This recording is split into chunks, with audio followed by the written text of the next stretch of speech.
chance to talk with other professionals, as being the host of Sexy Marriage Radio, it's always some of the fun things I get because I get exposed to a variety of minds. And Jessica, even if we have crossed paths in the past, because we've been doing this a long time apparently, and it could even be so far in the back that neither of us even remember.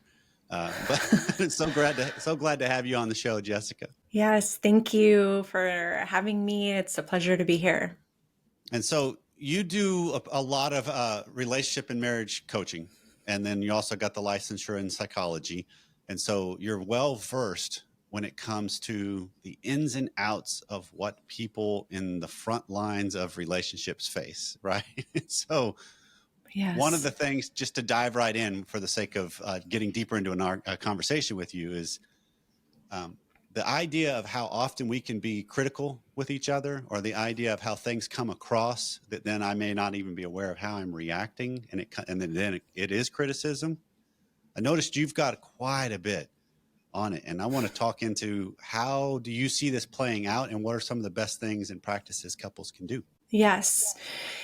First of all, I want to say it's a very common tendency to point to the thing that hurts, especially with the person we love the most, as we want to be seen around it.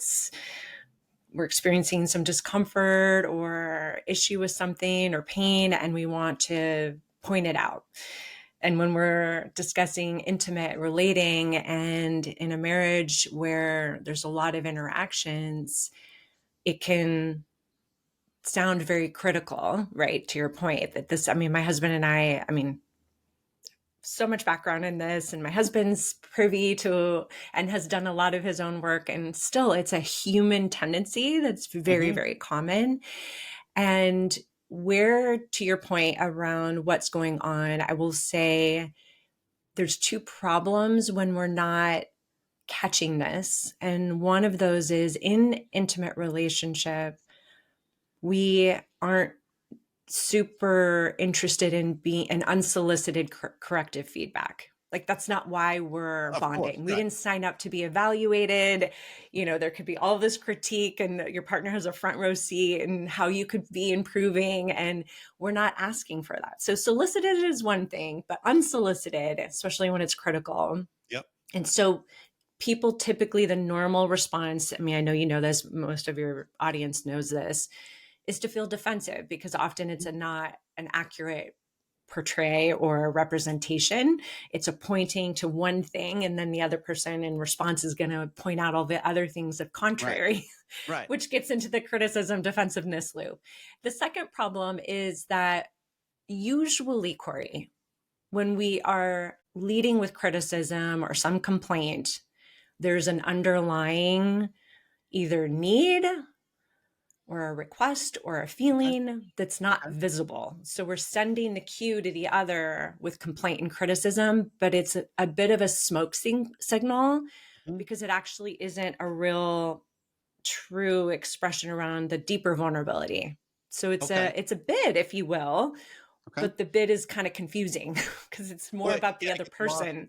You get lost in translation because Yes. all they hear is attack. All they feel is defensive. All they feel is, oh, here we go again, or this is never enough, or can't do anything right, which often I think gets into the deeper aspects of what's being exposed in them in those moments too. Yeah, for sure. For sure. Yes. And then there's spectrum to this, right? There are people who lead with a lot of criticism or a little bit more intellectual type A, and just run through their life. Maybe even their profession relies on these skill sets of being a scientist or a risk assessor, an attorney, or, these type of things. And to turn that hat or take that hat off and put on a different hat relationally, I can appreciate that that's not always an easy thing. And then there are other times where it maybe is a little more subtle and seems very benign, and yet the result of this type of exchange typically will have a cumulative effect that erodes and can create a lot of damage in the bonding. Yeah, and this is one of the things that Gottman's work refers to as part of the Four Horsemen, right? The criticism is a big thing. And do you have a distinction between me being critical and me criticizing? I'm just curious. That's what comes to my mind when we're thinking. And I So think when I there's hear you, nuances are so big in all of this kind of language. yeah, so I'm not sure in the context of the sentence or the, whatever, however you're using it, but when I hear Mhm. you say critical, I'm hearing just an outlook on life. And then criticism is a little bit more personal to Perfect. someone directly. I do think there's a difference. I think this is a personality trait. If we look at the Myers Mhm. Briggs, one that's a little bit more judgmental is going to have Mhm. opinions about the world. That's not a bad Absolutely. thing. Or if we Absolutely. look at Enneagram, which is another personality type, there's the skeptic that's looking at things a little bit more pessimistically, but the intention in that is that they're wanting to achieve a better result. So they're Right. going to have a little bit more of that critiquing mind. Now, when it becomes more personal, and this is where I think all the research, whether or not it's the Gottman Institute or it's Susan Johnson's EFT work, it's looking at that responsiveness, the bonding in relationship where there's Mhm. a kind of a safety there, which it's very key for Yeah. the connection. Yeah.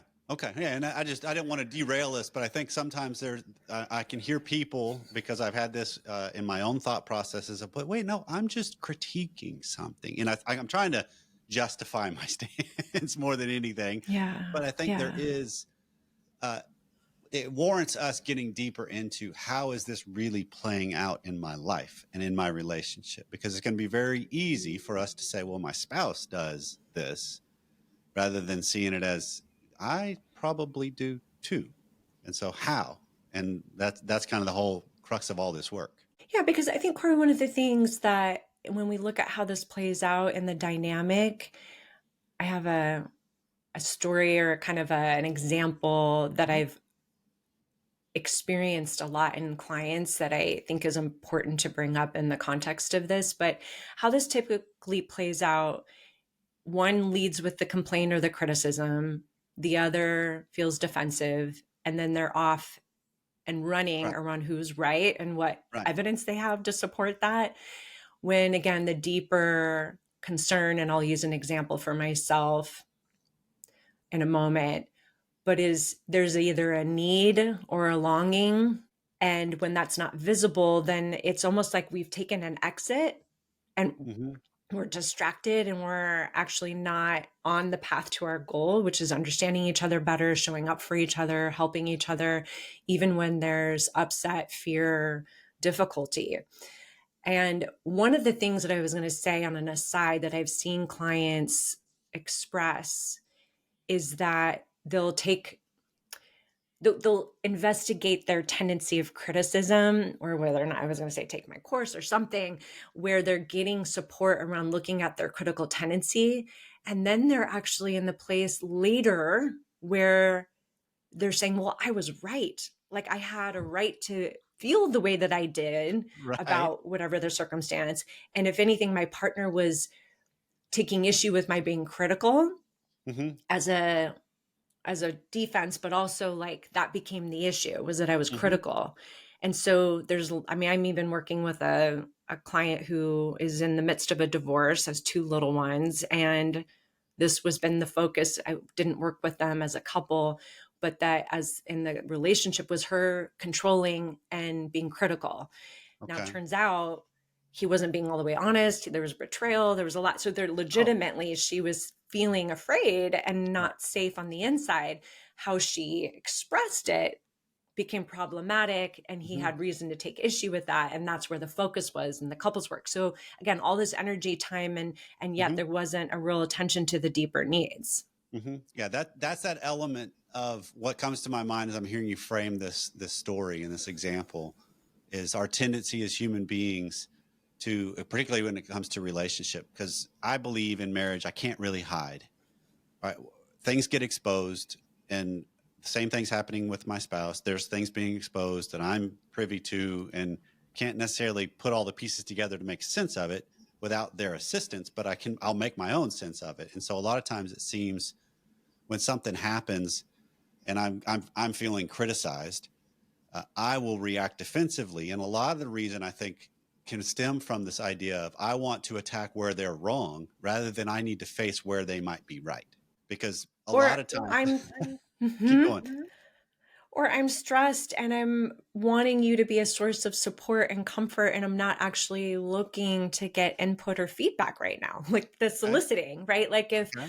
if I'm tired and I'm hungry and I've had a really hard day and I'm approaching a business deadline and I want to feel your support and feel our connection to get, to feel that strength. And it Hmm. doesn't mean that I'm not open to your input or feedback when it's Right. unsolicited, or there's times Right. where I'm seeing something and it feels super important. And I might say to my husband, hey, I've noticed, or I've had some thoughts. I'm not sure if you're interested or open, but Hmm. I'm willing to share. But I'm not going to just, because I want to be gentle about it, because if No, it's that's a great. That's learning a or if it's great. something. Yep, that's a great point because that's describing this element of I'm not going to just inject this uninvited because that's the biggest issue I find with couples where this kind of critical or this kind of suggestive, or even you could put it as the fix it mentality, where I'm offering up something that hasn't been asked for.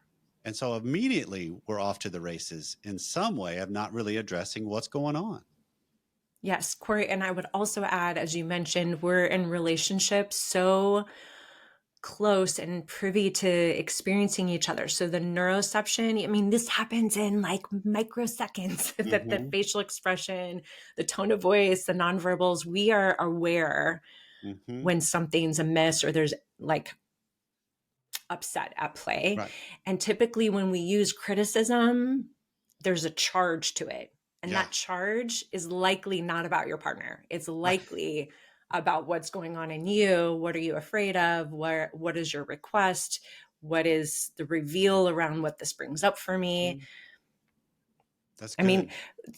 speaking of the Gottmans talk about in relationship, there's 7 to 8 irreconcilable differences, meaning you have the extrovert, the introvert, the saver, the spender. Mhm. When I heard this, I was like, oh, that seems like a lot. And then I thought about it and was like, yep, we sure do have Yeah. 7.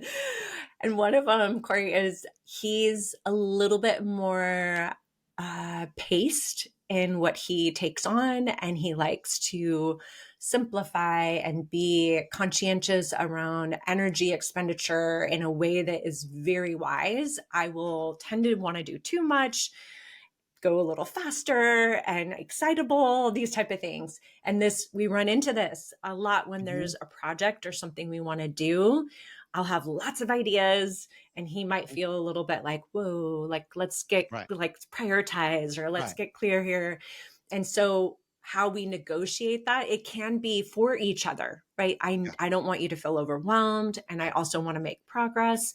But what it looks like initially could be I bring ideas and then he's resistant and he might criticize like my approach, or I might criticize why are you not on board, right? Like it can Right. easily, but Right. really inside we have these deeper needs, and it might not be super significant. Again, there's a continuum here of Mhm. really significant to, but the quality of it, there's a theme to it.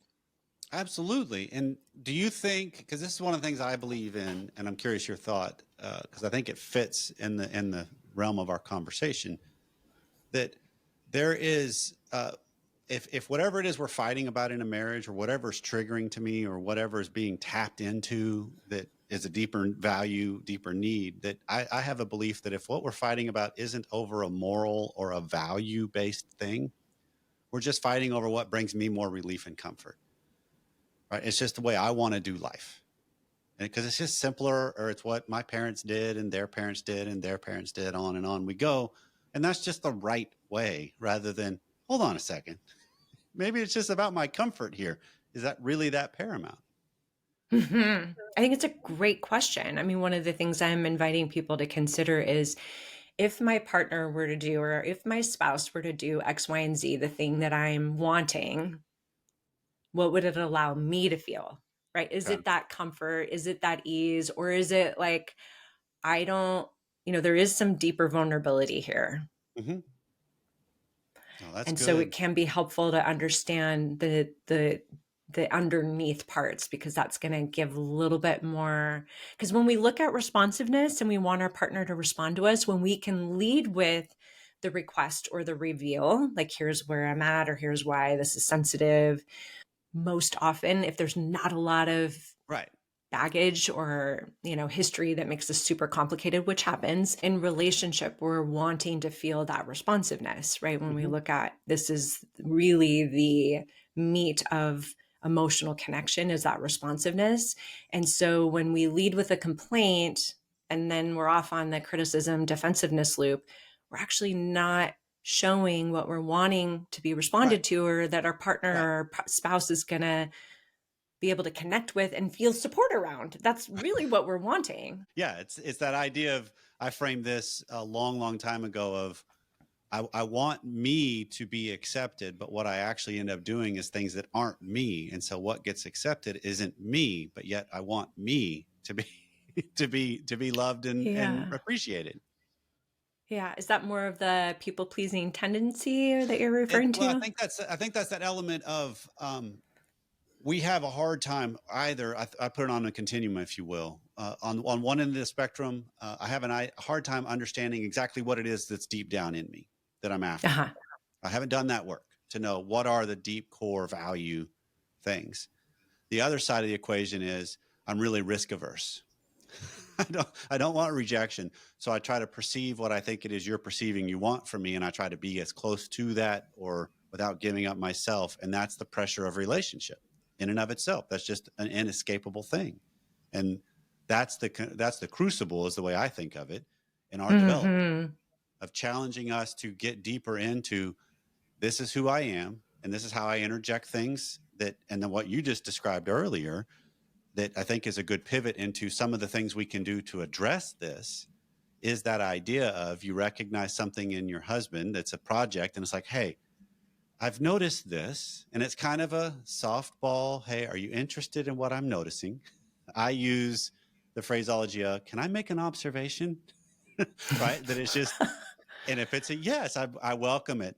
Fine. But Pam also knows if I say that and she's not interested, she's no, I'm like, heard. Okay. And I move on. Right. But it's just that element of trying to stop the cycle is one of the big Hmm. steps for first big steps forward. Right. Well, Jessica, this is fun. We could go for a while, I'm sure, on this topic, but I'm curious, how can people find about you and more of what you have to offer?